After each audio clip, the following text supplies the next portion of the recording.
Hello बच्चों, एक बार फिर से स्वागत है आप सभी का अपने YouTube चैनल श्री गुरुकुल में।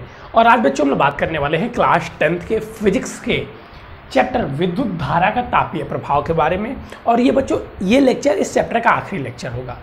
इस चैप्टर संबंधित हम लोग सभी चीज़ों के बारे में बात कर लिया है, यहाँ तक कि उपकरण जो हमारे प्रतिदिन डेली लाइफ में यूज़ होते हैं उस उपकरण के उदाहरण के बारे में भी हम लोगों ने चर्चाएँ कर ली है।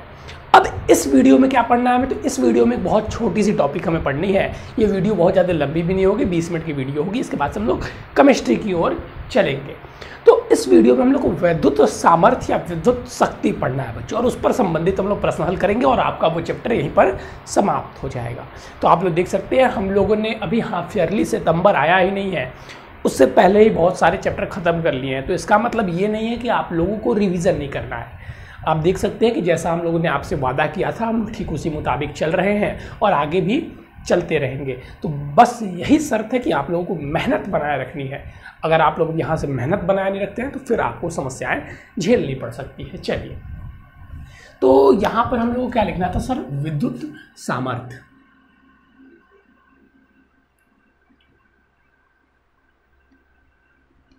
विद्युत सामर्थ्य या विद्युत शक्ति, विद्युत या वैद्युत भी होता है, शक्ति।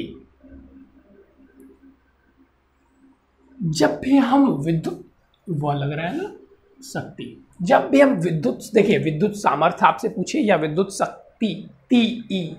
अच्छा यहाँ पे थोड़ा सा, यहाँ पे शक्ति में छोटी है शक्ति। चलिए अब ठीक है। तो जब भी हम लोग विद्युत सामर्थ्य के बारे में पूछेंगे या विद्युत शक्ति के बारे में पूछेंगे, दोनों चीज़ें क्या होती हैं, एक ही होती हैं और बहुत सिंपल है। सबसे पहले देखिएगा, विद्युत ऊर्जा और विद्युत शक्ति दोनों अंतर हैं, बच्चे कंफ्यूज आते हैं। लेकिन विद्युत सामर्थ्य और विद्युत शक्ति एक ही है। लेकिन विद्युत सामर्थ्य और विद्युत ऊर्जा में एक संबंध है और वही इसकी परिभाषा ही है कि किसी विद्युत परिपथ में, किसी वैद्युत परिपथ में वैद्युत ऊर्जा वह होने की दर को ही विद्युत सामर्थ्य या विद्युत शक्ति कहते हैं। देखिए बहुत छोटा सा पॉइंट है, बहुत स्मॉल तरीके से समझा रहा हूँ। किसी वैद्युत परिपथ में, किसी वैद्युत परिपथ में विद्युत ऊर्जा वह होने की दर को ही क्या कहते हैं, विद्युत शक्ति कहते हैं। मतलब किसी परिपथ है वैद्युत और उसमें जो वैद्युत ऊर्जा वह हो रही है उसी की दर अगर निकाल देंगे तो वो विद्युत शक्ति या विद्युत सामर्थ्य कहा जाता है। तो चलिए इसका हम डेफिनेशन सबसे पहले लिख लेंगे। किसी विद्युत परिपथ में, विद्युत परिपथ में, किसी विद्युत परिपथ में वैद्युत ऊर्जा वह होने की दर को, वह होने की दर को क्या कहते हैं सर, विद्युत सामर्थ्य या विद्युत शक्ति कहते हैं।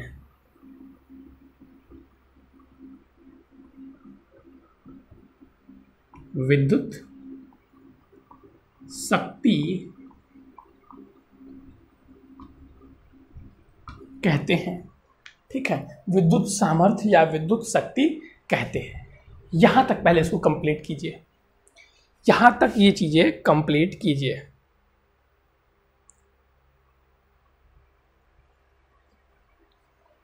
चलिए अब देखिए, इसको लिख लीजिएगा एक पॉइंट और कि हम इसे P से प्रदर्शित करते हैं। इसको अलग से लिखवा रहा हूँ, डिफिनीशन यही तक है। इसे P से प्रदर्शित करते हैं, यानी कि जो आपका वैद्युत शक्ति होता है या जो वैद्युत सामर्थ्य होता है, इसको हम लोग किससे प्रेजेंट करते हैं, रिप्रेजेंट करते हैं। तो सर उसको रिप्रेजेंट हम लोग कैपिटल P से करते हैं। ठीक है, यहाँ तक चीज़ें समझ में आई? जी सर बिल्कुल समझ में आई। अब देखिए जो चीज़ हम लोग लिखे हैं वही इसका फॉर्मूला भी हो जाएगा। P = में W/T। जहाँ पे अगर हम लिखें तो P तो हमारा क्या है, वैद्युत शक्ति या विद्युत सामर्थ्य, W क्या है, वैद्युत ऊर्जा, और T क्या है सर, समय, टाइम। T क्या है, T समय है यानी कि टाइम है। जो T है वो क्या है, वो समय है या टाइम है। तो ये क्या था, वैद्युत ऊर्जा, और अपान में समय, इसी को क्या कहते हैं, वैद्युत शक्ति कहते हैं। अभी हम लोग इस फॉर्मूले को और थोड़ा सा डिराइव तरीके से पढ़ेंगे, लेकिन अभी हम लोग क्या देख रहे हैं कि अगर एग्जाम में आ गया डिफिनीशन लिखने के लिए तो क्या क्या चीज़ें हमें लिखनी होगी उसके साथ में, क्योंकि जब भी देखिए मैं सबसे आपको कहता हूँ कि फिजिक्स में डिफिनीशन पूछे तो उसके साथ फॉर्मूले का होना जरूरी है, समय इसीलिए आपको थोड़ा मेंटेन करके चलना है। और बायो में अगर कोई प्रश्न पूछे अधिक नंबर का हो, 4 नंबर का हो और उसमें फिगर एडेड हो, भले पूछा ना हो तो वहाँ पे फिगर बनाना आवश्यक है। और बायो में फिगर बनाने का तरीका मैं आप लोगों से बताता ही हूँ कि फिगर कैसे बनाना है। कि जैसे मान लीजिए आप बायो पढ़ रहे हैं, बायो में आपको फिगर बनाने की आवश्यकता है, तो पहले हम लिखते जाएंगे और क्वेश्चन में अगर फिगर नहीं पूछा है तो लिखने के बाद से नीचे जगह छोड़ देंगे या ऊपर ही इतना जगह छोड़ के लिखते जाएंगे। ठीक है, कि हम बाद नीचे छोड़ते हैं, ऊपर छोड़ना थोड़ा सा गलत हो जाता है तो नीचे छोड़ते हैं इस कंडीशन में। अब जब पूछा रहता है तो ऊपर ही बना देते हैं, जब नहीं पूछता तो नीचे जगह छोड़ देते हैं, आखिरी में अगर टाइम बचता है तो स्पीकर को बना देते हैं, नहीं तो वैसे ही छोड़ देते हैं। तो ये तरीका थोड़ा सा होता है पेपर में प्रश्न हल करने का। वो तो हम पेपर टाइम में बहुत अच्छी तरीके से सब्जेक्ट वाइज चर्चाएँ करेंगे, लेकिन बीच बीच में मैं बताता रहता हूँ ताकि आप लोग आदत डालते रहें। अब दूसरी चीज़ इसमें लिखनी होगी इसका मात्रक। सबसे पहले हम लोगों ने क्या लिखा, इसकी परिभाषा, इसका फॉर्मूला, फिर इसका मात्रक। तो इसका मात्रक यानी कि P का मात्रक, वैद्युत सामर्थ्य का मात्रक क्या हो जाएगा सर, W वैद्युत ऊर्जा का मात्रक जूल और टाइम का सर सेकंड सर, जूल पर सेकंड। और इसी को हम लोग क्या कहते हैं, जूल पर सेकंड या वॉट। इसका मात्रक जूल पर सेकंड वॉट होता है। एक बात याद रखिएगा, वो वोल्ट अलग था, वोल्ट और वाट में अंतर है। वोल्ट किसका मात्रक था, तो वैद्युत विभव या वैद्युत विभवांतर का। बहुत छोटी छोटी सी पॉइंट है, ध्यान रखिएगा। वोल्ट क्या था, वोल्ट वैद्युत विभव या वैद्युत विभवांतर का मात्रक था। जबकि वॉट किसका मात्रक है, तो सर वॉट वैद्युत शक्ति या वैद्युत सामर्थ्य का मात्रक है, दोनों एक ही चीज है। लेकिन वोल्ट किसका मात्रक था, तो वैद्युत विभव या वैद्युत विभवांतर का मात्रक था। अक्सर जब मात्रक पूछा जाता है तो बच्चे इस मात्रक में और उसमें कंफ्यूज हो जाते हैं, तो आपको यहाँ पर कंफ्यूज होने की कोई भी आवश्यकता नहीं है। ठीक है, यहाँ पर हो गया। जल्दी से इसको कीजिए, हम थोड़ा सा इसको डिटेलिंग में चर्चा करेंगे, कुछ कुछ इंपॉर्टेंट पॉइंट है उस पर भी। चलिए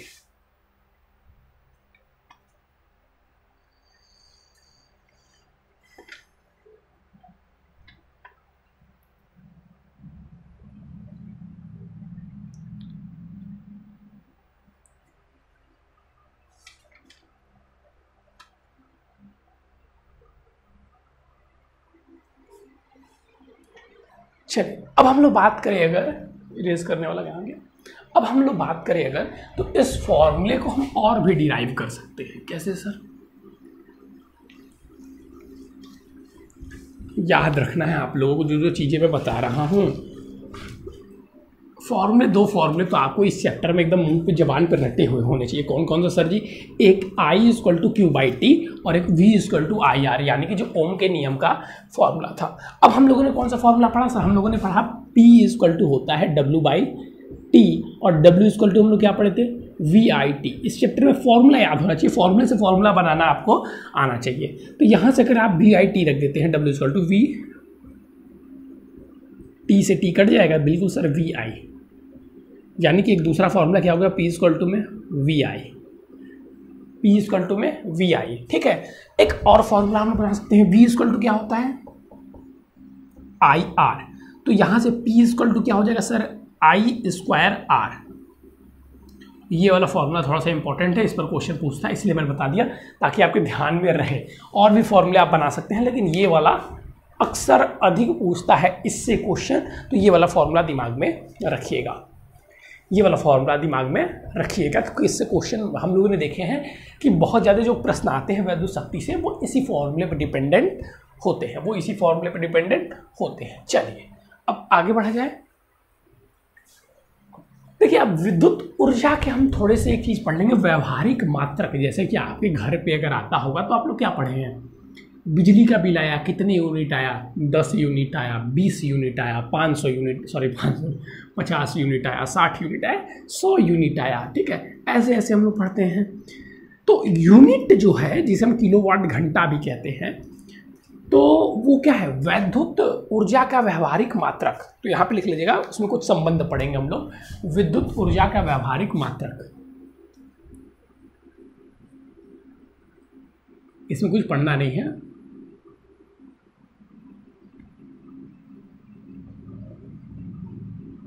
व्यावहारिक मात्रक। विद्युत ऊर्जा का जो व्यावहारिक मात्रक है उसके बारे में हम चर्चा करने वाले हैं। तो इसमें चर्चा करने का मतलब है सिर्फ हमें 2-3 फॉर्मूले लिखने हैं, जैसे कि 1 किलोवाट घंटा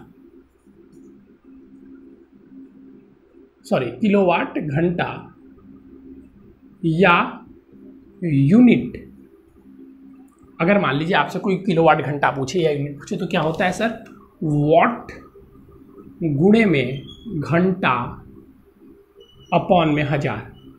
देख लीजिए वॉट यानी कि वैद्युत शक्ति, वॉट से यहां पर मतलब रहेगा आपका वैद्युत शक्ति से, वॉट से आपका मतलब रहेगा वैद्युत शक्ति से, ठीक है, बहुत शक्ति से रहेगा।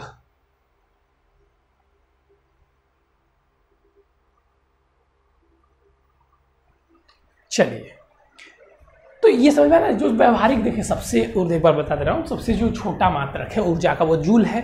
तो जो व्यवहारिक मात्रक है जो हम लोग जो घर पे मापने के लिए होता है वो किलोवाट घंटा है, जिसे हम आसान शब्दों में यूनिट कहते हैं। व्यवहारिक मात्रक क्या है, किलोवाट घंटा है, जिसे हम लोग यूनिट भी कहते हैं। अब अगर हम किलोवाट घंटा या यूनिट निकालना है तो उसका फॉर्मूला क्या होता है सर, वाट गुणे घंटा बटे 1000। और एक दूसरा भी फॉर्मूला होता है, वो क्या होता है, वोल्ट गुणे में एम्पियर, एम्पियर यानी कि विद्युत धारा गुणे में घंटे अपॉन में 1000। VIP इक्वल टू होता ही है, तो बस वही रखा गया है और कुछ अलग नहीं है यहाँ पे, बस यहीं से P इक्वल टू VI रखा गया और कुछ अलग नहीं है। तो ये फॉर्मूला है आपका किलोवाट घंटा। मतलब जैसे आप घर में यूनिट का जो आपका बिजली बिल आता है कि मतलब 10 यूनिट आया है, 20 यूनिट आया है, तो अगर आप भी चाहें तो पता कर सकते हैं आपका 10 यूनिट कैसे आ गया, आपका 20 यूनिट कैसे आ गया, आपका तो वो आप वाट कितना ऊर्जा आप व्यय कर रहे हैं वो लेता है। या आप यहाँ से समझे तो कितना भी विभवांतर आप व्यय कर रहे हैं, कितना ऊर्जा आप व्यय कर रहे हैं, कितने घंटे तक, यहाँ पे घंटे की जगह घंटा की जगह घंटे कर लीजिए, कितने घंटे तक व्यय कर रहे हैं बटे 1000 करेंगे तो वो यूनिट निकल के आ जाता है कि इतनी यूनिट आपने बिजली खर्ची की है। दूसरी बात, अगर इतना वोल्ट आप लेते हैं, इतनी धारा लेते हैं, इतने घंटे तक लेते हैं तो वो बटे 1000 कर देंगे तो वो आपका किलोवाट घंटा या यूनिट आ गया। हालांकि अब तो स्मार्ट मीटर है, वो खुद कैलकुलेट करके सारी चीज़ें देता है, पहले ऐसे किए जाते थे, तो अब भी अगर आपको देगा तो आप ऐसे ही करेंगे। लेकिन जो हमारा स्मार्ट मीटर होता है वो डायरेक्ट यूनिट में हमें चीज़ें देता है, ठीक है। अब यहाँ पर एक बात और हम लोग को पता करनी है, सबसे पहले ये लिख लीजिएगा, फिर हम लोग लिखेंगे 1 किलोवाट घंटा बराबर, वो अक्सर देखा हूँ मैं पूछता है। चलिए लिख लिए, तो देख लीजिएगा यहाँ पे लिख लीजिएगा कि 1 किलोवाट और जूल में संबंध है, तो 1 किलोवाट घंटा बराबर 3.6, हाँ 3.6 इंटू 10⁶ जूल, ये संबंध होता है। जो 1 किलोवाट घंटा होता है वो 3.6 10⁶ जूल के बराबर होता है, 10⁶ जूल के बराबर होता है, ये लिख लीजिएगा। और इसी के साथ ये चैप्टर आपका समाप्त हो जाएगा। अब हम लोग कुछ क्वेश्चन कर लेंगे आधारित वैद्युत शक्ति पर, फिर आपका ये चैप्टर समाप्त हो जाएगा। फिर अब हम लोग को चुंबकीय प्रभाव पढ़ना है, तो उससे पहले हम लोग थोड़ा सा केमिस्ट्री को पढ़ेंगे एक चैप्टर, फिर हम लोग चुंबकीय प्रभाव फिजिक्स की ओर यानी कि आएंगे, फिर चुंबकीय प्रभाव फिर फिजिक्स एक चैप्टर। चलिए हो गया, यहाँ तक हो गया चीज़ें। चलिए जल्दी से शुरू कर लीजिए, तो हम लोग क्वेश्चन की ओर चलते हैं। क्वेश्चन के ऊपर देखिए, मैं वही क्वेश्चन करवाऊंगा जो पेपर में आए हुए हैं।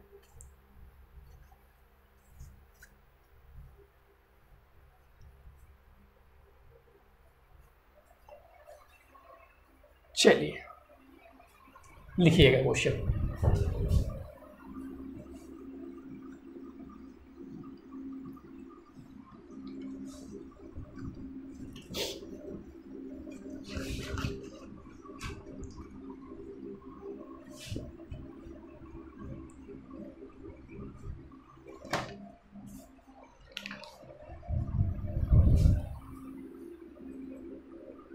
यदि किसी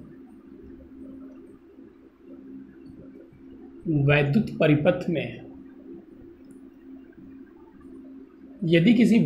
परिपथ में प्रवाहित धारा,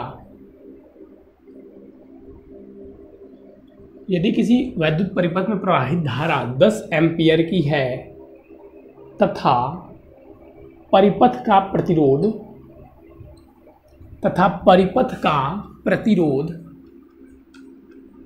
तथा परिपथ का जो प्रतिरोध है बच्चों वो कुछ भी ले लीजिएगा, 20 ले लीजिए। परिपथ का प्रतिरोध 20 ओम है, तो वैद्युत शक्ति ज्ञात कीजिए।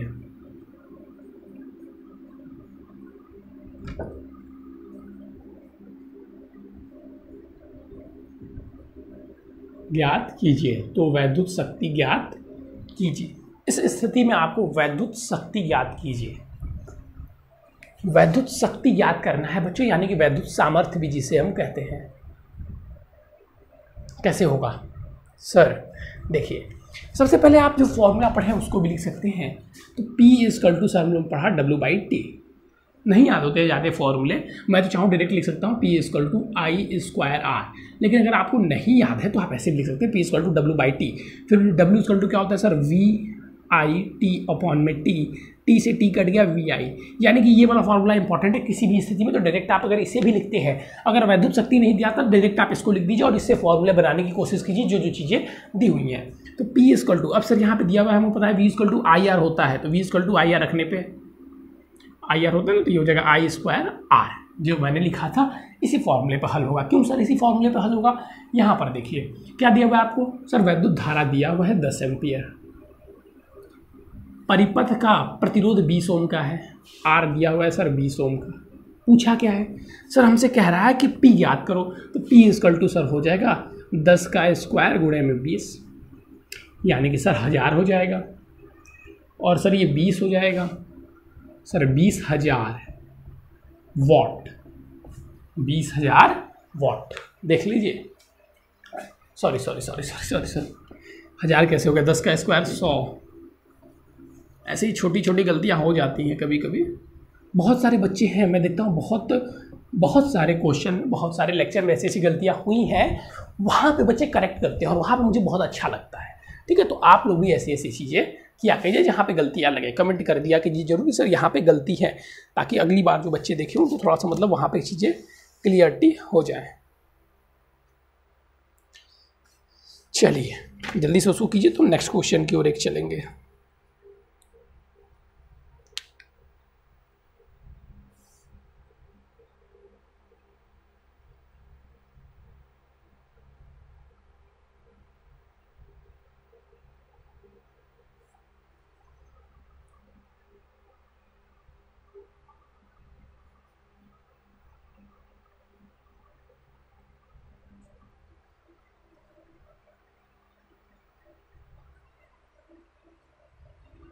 चलिए इरेज करें। देखिएगा अब एक क्वेश्चन देखिएगा जो अभी मैंने आपको बताया था, एकदम सिंपल सा क्वेश्चन है।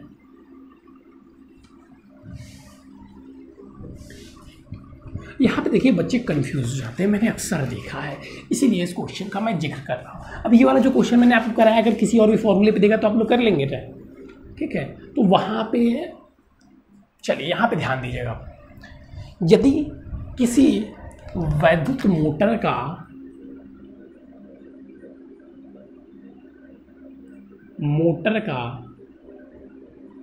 सामर्थ्य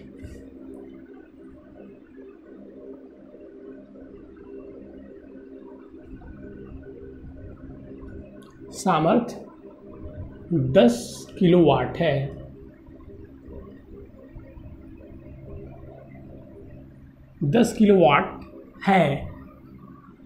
तो 10 किलोवाट है। यदि वो 10 घंटे तक कार्य करता है, यदि वो 10 घंटे तक धारा लेता है तो वो कितनी यूनिट ऊर्जा लेगा? तो वो कितनी यूनिट, 10 घंटे तक धारा नहीं, 10 घंटे तक ऊर्जा लेता है, लिख लीजिए यहाँ पे ज़्यादा इशारा है, 10 घंटे तक ऊर्जा लेता है तो वो कितनी यूनिट ऊर्जा लेगा?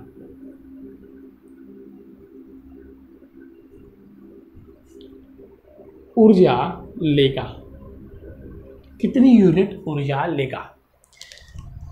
सिंपल सा फॉर्मूला है, इसको इसलिए मैंने लिखवाया है क्योंकि बच्चे यहाँ पे कंफ्यूज आते हैं। ये जो शब्द आप लोगों को दिखाई दे रहा है, हो सकता है यहाँ पे भी कुछ बच्चे कंफ्यूज हो गए हों, यहाँ पे भी कुछ बच्चे कंफ्यूज हो गए हों। मैं जहाँ तक उम्मीद कर रहा हूँ कि आप लोग नहीं हुए होंगे। देखिए यहाँ पे बच्चे कंफ्यूज क्यों हो जाते हैं वो टॉपिक समझिएगा। हमने भी फॉर्मूला अभी आप लोगों को लिखवाया था कि किलोवाट घंटा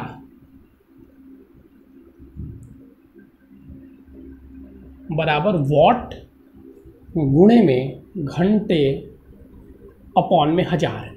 तो वो क्या समझते हैं कि ये किलोवाट घंटा दिया हुआ है, किलोवाट, जबकि यहाँ पे किलोवाट साफ साफ लिखा हुआ है, लेकिन वो किलोवाट घंटा समझ बैठते हैं और वॉट निकाल देते हैं, तो कभी कभी विभव निकाल देते हैं, तो कभी कभी धारा निकाल देते हैं। यहाँ पर तो ऊर्जा ही पूछा गया, कभी कभी 2-3 चीज़ें पूछ लेती है तो वो यहाँ पे गड़बड़ी कर देते हैं।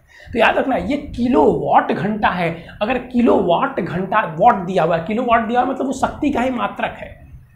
ये वाल लिख दिया मैंने, वो शक्ति का ही क्या है, मात्रक है। तो बस सिंपल सा क्वेश्चन था, यहाँ पे आप कर सकते हैं यूनिट बराबर। अब कुछ ये मत करा सर यहाँ पे क्या लिखा है, यहाँ पे यूनिट लिख दिया, इसी को यूनिट भी कहते हैं, ठीक है। तो वॉट कितना दिया हुआ है सर 10। अब किलो वॉट दिया हुआ है, यहाँ पर भी देखो थोड़ा सा कन्फ्यूजन है, तो इसको हम वॉट में, यहाँ पे फॉर्मूला हम लोग किसने पढ़ा है सर, फॉर्मूला तो हम लोग पढ़े हैं वॉट में। भाई देखो ध्यान से, फॉर्मूला तो हम लोग पढ़े हैं वॉट में, लेकिन दिया हुआ है किलो वॉट। तो 1 किलो वॉट बराबर होता है 1000 वॉट, ठीक है। तो यहाँ से बस चेंज कर दो, 1000 कर दो, इसमें 1000 का मल्टीप्लाई कर दो। घंटा कितना दिया हुआ है सर 10 घंटा, अपॉन में 1000, सिंपल सा क्वेश्चन था। 100 यूनिट, 100 यूनिट। इतना मतलब खर्चा, मतलब कोई मशीन ऐसा नहीं होगा, मतलब मैंने लिख दिया है, इतना कोई खर्चा नहीं करेगा। इतनी बड़ी मशीन हो भी सकती है, क्यों नहीं हो सकती है। इसका मतलब ये मशीन अगर 10 घंटे चलती है तो अगर 7 रुपये यूनिट भी अगर आपका बिजली का बिल है, या 8 रुपये, तो मतलब 800 आपका बिजली का बिल आ जाएगा, ठीक है। 800 आपका बिजली का बिल आ जाएगा। हम लोग तो भाई ऐसा मशीन यूज करने से नहीं, जो 10 घंटा चला दो तो 800 आ जाएगा, क्यों नहीं करेंगे। अगर आप भी उद्योगपति बन जाएंगे, बड़े व्यक्ति बन जाएंगे, तो जरूर कर सकते हैं भविष्य में। तो ये चीज़ें मत कहा कीजिए कि हम नहीं ही करेंगे, बिल्कुल आप कर सकते हैं।